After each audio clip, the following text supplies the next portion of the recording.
Hello, good evening. सी हमने 3.1 3.2 किया है, उसमें कुछ होमवर्क भी थे लास्ट टाइम अपन ने किया था, और इस बार हम लोग 3.3 करेंगे। 3 ही 4 क्वेश्चन है मेरे हिसाब से, मैंने देखे हैं अभी। जस्ट टेक्स्ट बुक प्लीज़ आप लोग लेके बैठे, मैंने अभी टेक्स्ट बुक से देखा। 3.3 में ना एक सिस्टम है आर्क का। आर्क होता क्या है पहले वो देखते हैं। मान लो कि ये ऐसे तुमको सर्कल दिया है, ठीक है, ये बनेगा एक दिन मान लो तुमको एक सर्कल दिया है ऐसे, ठीक है। तो मैं क्या करता हूँ कि यहाँ से यहाँ तक एक रेडियस है और यहाँ से यहाँ तक एक रेडियस है। ऐसा नहीं लगता कि ये पिज़्ज़ा का एक स्लाइस है ना। अगर पिज़्ज़ा का एक स्लाइस मैं निकालूं तो ये किस पे निर्भर करता है, या फिर ये कौन डिसाइड करेगा कि वो स्लाइस बड़ा होगा या छोटा होगा, बड़ा होगा या छोटा होगा। मैं पूरी तरीके से कह सकता हूँ कि ये डिसाइड करेगा दोनों रेडियस के बीच का एंगल। करेक्ट। देखिए ना, अगर एंगल बड़ा होगा तो ये इतना भी बड़ा हो सकता है, छोटा होगा तो इतना छोटा भी हो सकता है, बराबर ना। वेफल जैसा लग रहा है ना। तो ये एंगल डिसाइड करेगा कि यहाँ बनने वाला एरिया कितना बड़ा होगा या कितना छोटा होगा। हो सकता है कि नहीं समझ में आया, पहली बार है, कोई प्रॉब्लम नहीं, फिर से बताता हूँ। हाँ, फिर से समझते हैं। मान लो कि तुमको एक सर्कल दिया है ऐसे, ठीक, ऐसे एक सर्कल दिया है, ये रहा सेंटर। देखिए एक रेडियस है, ये 2 रेडियस है। अगर मैं इसको चाहता तो और ऐसे बड़ा कर सकता था ना। तो यानी इसके बीच का एंगल, दोनों रेडियस के बीच का एंगल डिसाइड करेगा कि यहाँ कितना एरिया तुमको मिलने वाला है। और इसी को हम लोग बोलते हैं, ये जो पूरा एरिया में रह रहा, इसी को हम लोग बोलते हैं आर्क। क्या बोलते हैं? आर्क। तो अब मुझे बताओ, ये सर्कल का पेरीमीटर है, तो क्या ये नहीं है? ये भी है ना। तो इसीलिए ये आर्क भी है और ये भी आर्क है। लेकिन क्योंकि ये जो आर्क है, ये वाला, ये जो अपना हिस्सा बना है ना, वो छोटा है कंपेयर टू दिस, इसीलिए इसको हम लोग बोलते हैं माइनर आर्क और इसको बोलते हैं मेजर आर्क। क्या बोलते हैं? माइनर आर्क और मेजर आर्क, ठीक है। फिर देखना, फिर मैं तुमको एक और फिर से बेसिक बताता हूँ, कोई प्रॉब्लम नहीं है।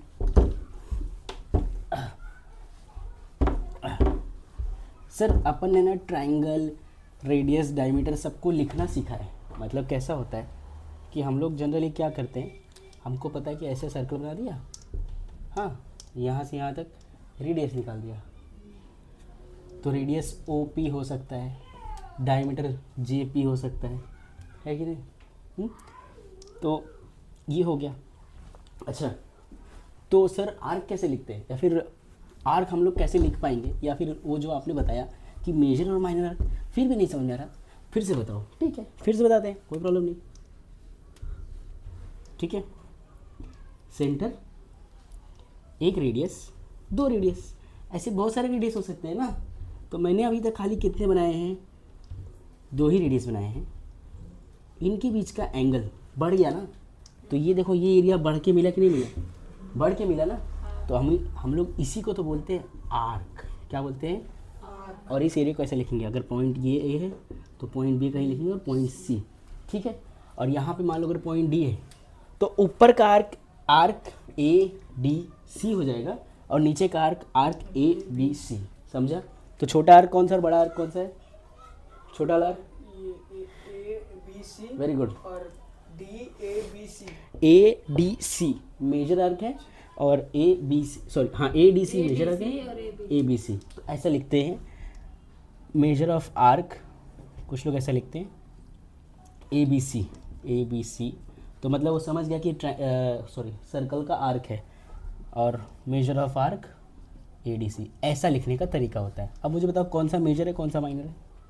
मेजर मतलब बड़ा वाला, माइनर मतलब छोटा वाला। ABC मेरे हिसाब से माइनर आर्क है, तो लिखेंगे माइनर आर्क, इसको लिखेंगे मेजर आर्क। समझ में आया? नहीं समझा? ठीक है।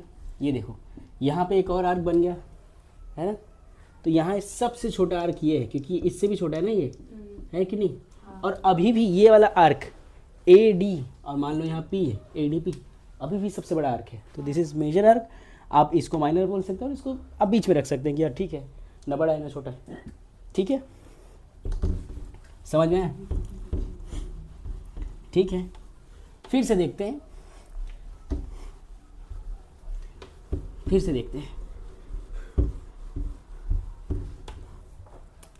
देखो ध्यान से, ठीक है, देखना ध्यान से, ये दो रेडियस ए बी सी, ये माइनर आर्क है, और A D C major arc है ना? ओके, तो ये मेजर आर्क का एंगल यहाँ होगा और ये यहाँ होगा। लेकिन मुझे एक बात बताओ, सर्कल में टोटल एंगल कितना डिग्री होता है? 360। जब कैमरा रोटेट हो रहा है 360, क्योंकि पूरा रोटेट हो रहा है ना। 360 मतलब सर्कल में टोटल एंगल कितना होता है? 360 का। तो मैंने क्या किया, इसको आर्क में डिवाइड कर दिया। ये मान लिया आर्क एक्स है और ऊपर वाला आर्क वाई है, मतलब एंगल के हिसाब से। माने यहाँ एंगल वाई है, यहाँ एंगल एक्स है, तो एक्स और वाई को जब भी मैं ऐड करूँगा मुझे कितना मिलेगा? 360। अगर मान लो एक और मैं थीटा निकाल देता हूँ, यहाँ पे मान लो ये थीटा नहीं है, ये एक्स डिग्री है, ये वाई डिग्री है, ये जेड डिग्री है, बराबर। तो अब अगर मैं Y plus X plus Z करूँगा तो भी कितना मिलेगा? 360 मिलेगा। यानी जब भी मैं किसी आर्क को ऐड करूँगा, यानी उसके थीटा को ऐड करूँगा, तो टोटल हमेशा कितना मिलेगा? 360। क्वेश्चन नंबर 1 अभी अपन सॉल्व करेंगे, ठीक है। मैं क्वेश्चन लिखता हूँ और फिर वापस आता हूँ। ये फर्स्ट क्वेश्चन है, मैंने क्वेश्चन लिखा है और डायग्राम बनाया। इस बार सर्कल एकदम परफेक्ट बना है, अच्छा बना है। देखो यहाँ पे डी सी एक रेडियस है, सी एक रेडियस है, सी एफ एक रेडियस है। तो उस हिसाब से अपने पास 3 आर्क बनते हैं। एक ये वाला बनेगा, एक ये वाला बनेगा, ओके, ये बनेगा, एक ये बनेगा, हाँ, और एक ये बड़ा वाला बनेगा, मतलब डी जी एफ बनेगा। तो यहाँ एक एंगल बनेगा, यहाँ एक एंगल बनेगा और यहाँ एक एंगल बनेगा। अच्छा, इसको कलेक्टिव भी बाद में कंबाइन भी देख सकते हैं, लेकिन अभी क्वेश्चन क्या वो देखते हैं। क्वेश्चन में देता है कि यार ई सी एफ आप ढूंढिए, ई सी एफ यानी ये ई सी एफ 70 डिग्री है, तो यहाँ हमको पता है कि ये 70 डिग्री है। अच्छा, major of arc D F G, D F G, D F G या D G F, sorry, 200 degree है, ठीक है। मेजर ऑफ आर्क और एंगल दोनों सेम होता है, ठीक है। यहाँ मैं लिखा भी हूँ, अच्छा यहाँ लिखा भी मैंने कि major of arc C E F, C E F, C E F ये अपने एंगल के बराबर होगा 70 डिग्री के, सॉरी। तो मेजर ऑफ आर्क 70 डिग्री है, ठीक है। मेजर ऑफ कितना है? 70 डिग्री है। अच्छा, major of arc E F. अब हम लोग कहाँ जा रहे हैं? ई एफ में। ये अपने को 70 डिग्री है और ये वाला 200 डिग्री है। अच्छा, अपने को पता है ना, तीनों ऐड करेंगे तो कितना? 360 हो जाएगा। तो देखिए मैंने क्या किया है, major of D G F यानी ऊपर वाला, फिर डी ई ले लो और ई एफ ले लो।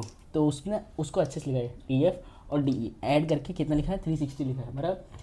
तीनों ऐड किया, 360 लिखा, 270, ये 200 है, ये 70 है, और ये मान लो ये वाला एक्स है, अभी पता नहीं है 360, तो एक्स का वैल्यू कितना है? 90। तो उस हिसाब से मेजर ऑफ आर्क कितना आएगा? 90 डिग्री आएगा। फिर उसने क्या पूछा है पता है क्वेश्चन में? उसने क्वेश्चन में पूछा है, कहाँ है, कहाँ है, कहाँ है, टेक्स्ट बुक में देखेंगे एक बारी। उसने क्वेश्चन पूछा है D E F, D E F, ये टोटल एंगल पूछा है। देखिए ये 70 आया, ये 90 आया, अपने पास 2 आया है ना, तो मैं ऐसे लिख सकता हूँ ना, major of arc, sorry, major of arc D E plus major of arc E F, है ना, इक्वल्स टू, अपन दोनों ऐड कर सकते हैं ना, कितना है? 90 प्लस 70, तो कितना हो जाएगा? इक्वल्स टू 7 7 14, 14 और 2 16, 160 ना, 160 हो जाएगा। माने ये पूरा मिलके 160 है, ऊपर वाला 200 है, ठीक है। तो उस हिसाब से अपना पहला क्वेश्चन सॉल्व होता है। अभी अपने को समझ में आ गया कि पहला हो गया, दूसरा में अच्छा, ये दूसरा क्वेश्चन देखो मैंने लिखा है, बहुत ही इंटरेस्टिंग क्वेश्चन है। वो मतलब ऐसे बताता है कि एक ट्रायंगल लिया है, सॉरी हाँ, एक ट्रायंगल लिया है एक सर्कल के अंदर, लेकिन उसका मानना है कि जो ट्रायंगल है वो इक्विलेटरल है। इक्विलेटरल से इनका मतलब है ये साइड, ये साइड, ये साइड, तीनों क्या है? इक्वल है। अच्छा, अगर इक्वल है तो मुझे बताइए, ये जो एरिया यानी ये जो आर्क बनेगा इस तरफ, क्या वो सेम नहीं रहेगा? सबसे सेम ही रहेगा ना। देखिए, अगर ये साइड और ये साइड इक्वल है, तो ये आर्क ये आर्क और ये आर्क अल्टीमेटली इक्वल है, बराबर।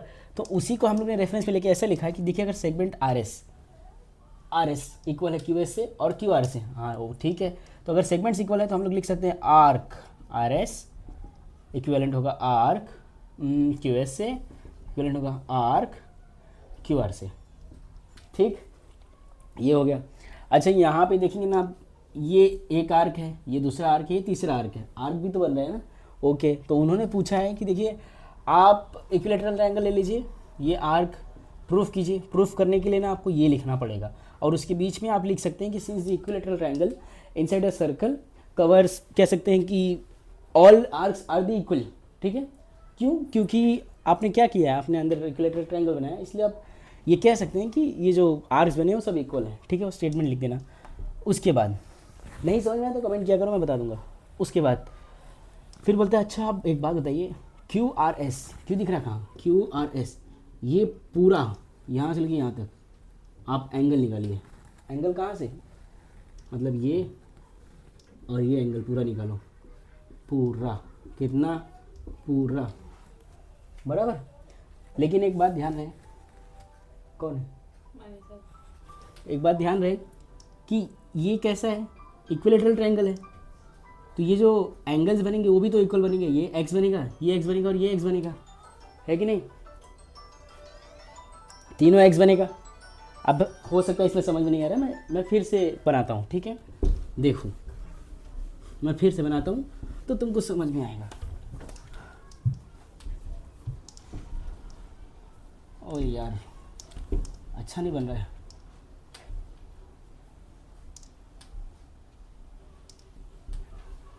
ठीक है, थोड़ा सा मिस्टेक है, मैं सीख जाऊँगा, मैं जानता हूँ मैं सीख जाऊँगा, मैं सीखता बड़ा जल्दी हूँ, थोड़ा सा पीछे हूँ लेकिन सीख जाऊँगा। सी आई एम ऑलमोस्ट देयर। अभी एक अच्छा वाला बना था, ठीक है। तो ऐसे ऐसे ऐसे, ये इक्विलेटरल ट्रायंगल है। उनका मानना क्या है कि देखिए